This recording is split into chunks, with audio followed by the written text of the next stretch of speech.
Pretty much everything. I mean, I tried every sleep aid known to man over the counter. I even did Xanax for a while, and that worked for a short time, and then it no longer worked. So basically, melatonin, everything over the counter, sleep aid I tried, and it just didn't work.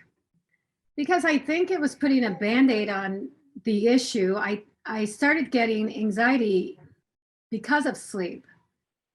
I wasn't getting sleep, so I created this anxiety around sleep. So I think the medication wasn't working because it wasn't addressing that. It wasn't addressing the anxiety around the sleep. It was just, sedating me, basically.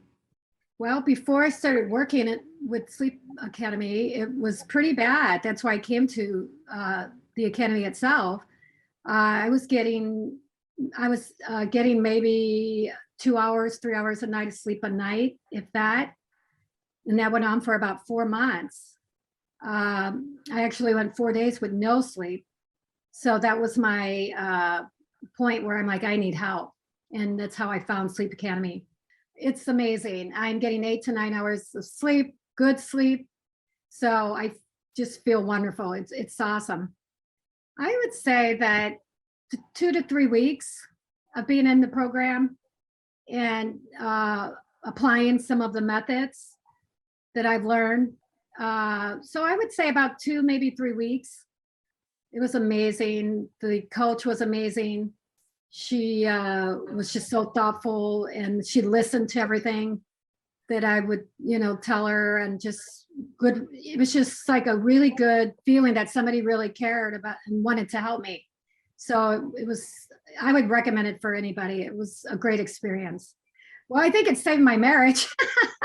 I think for sure that it was a big effect on my marriage because I was just crabby and tired and just not with it. So I feel like a new person. So it helped in every way, and everybody around me benefiting. Almost everyone I know. I think anyone, that's struggling with sleep and just haven't found the answer, there is hope, and I think so anybody who's struggling with sleep issues and it's ongoing, this is for them. Be patient. Be patient, be patient, have an open mind. It will get better. It won't be forever. It will get better.